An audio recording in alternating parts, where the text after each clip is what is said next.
Hi friends, welcome to నానమ్మస్ magic. ఈరోజు మా నానమ్మ సేమియా బిర్యానీ చేసింది. దీని రెసిపీ మా నానమ్మ మీతో షేర్ చేయబోతుంది. ఇది చాలా టేస్టీగా వచ్చింది. సో దీని రెసిపీ మనం స్టార్ట్ చేసేద్దామా? ఇవన్నీ ఇంగ్రీడియంట్స్ అన్నమాట, వెజిటేబుల్స్ అవన్నీ. ఫస్ట్ పచ్చిమిరపకాయలు, తర్వాత గ్రీన్ పీస్, ఇంకా క్యాప్సికమ్, ఇంకా టమాటోస్, ఉల్లిపాయలు, క్యారెట్, ఇవన్నీ ఫైన్ చాప్ చేసుకోవాలన్నమాట.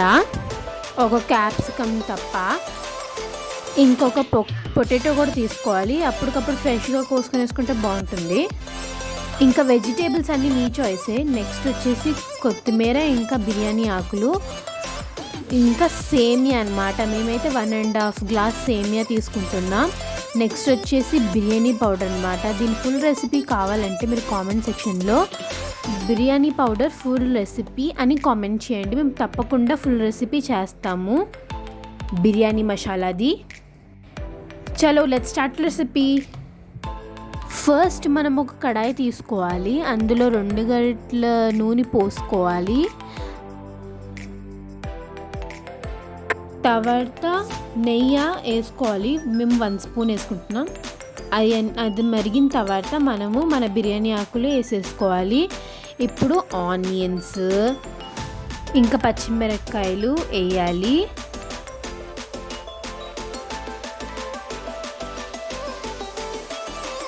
ఇప్పుడు పొటాటోస్ కూడా వేసేసుకోవాలి. పొటాటోస్ వేస్తున్నప్పుడు క్యాప్సికమ్ కూడా వేసేసుకోవాలి. క్యారెట్, క్యాప్సికమ్ కూడా అవన్నీ మంచిగా మిక్స్ చేసేసుకోవాలి. ఇప్పుడు మన మటర్ కూడా వేసేసుకోవాలి. వీటిని మంచిగా కలిపేసుకోవాలి. ఇప్పుడు మగ్గడం కోసం 1 స్పూన్ ఉప్పు అయితే యాడ్ చేసుకోవాలి. మగ్గాలి కాబట్టి మూత పెట్టేసుకోవాలి. ఇప్పుడు మనం వెజిటేబుల్స్ మగ్గిపోయాయి కదా, ఇప్పుడు తీసుకొని మనం టమాటోస్ వేసేసుకోవాలి. ఇప్పుడు మనం టమాటోస్ వేసుకున్నాం కదా, ఇప్పుడు నీట్గా కలుపుకోవాలి.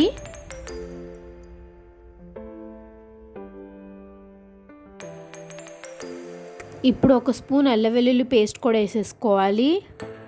తర్వాత నీట్గా కలుపుకోవాలి.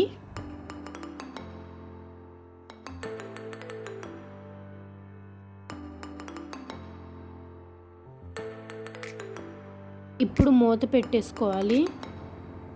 ఇప్పుడు మూత తీసి నీట్గా కలుపుకోవాలి.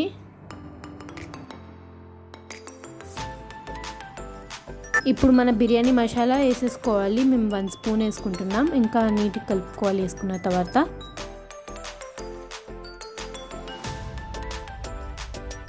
ఇప్పుడు వాటర్ పోసుకోవాలన్నమాట. 1.5 గ్లాస్కి 3 గ్లాసులు వాటర్ అయితే మేము పోసుకుంటున్నాం.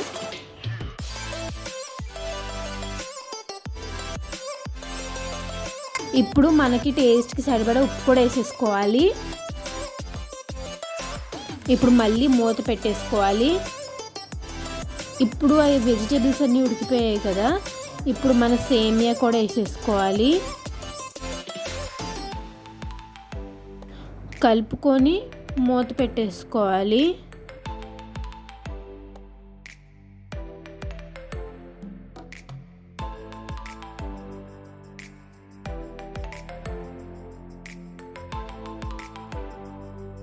సో గైస్, ఇప్పుడు సేమియా అనేది బాయిల్ అవ్వడం అయితే స్టార్ట్ అయింది.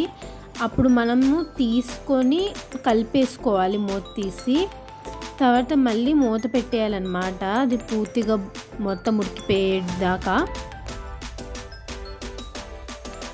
ఇప్పుడు మన బిర్యానీ అయితే ఉడికిపోయింది.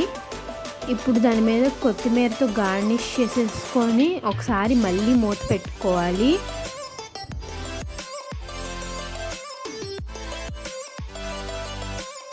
సో గైస్, మన సేమియా బిర్యానీ అయితే రెడీ అయిపోయింది. ఒకసారి దాన్ని మంచిగా కలిపేసుకొని మూత పెట్టేసుకోవాలి.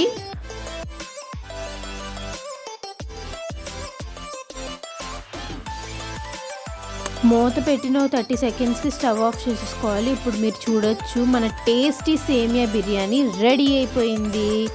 ఇప్పుడు సర్వ్ చేసుకొని ఎంజాయ్ చేయడమే.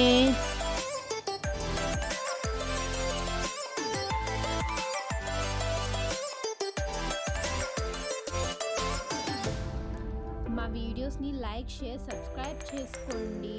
Bye friends, we love you.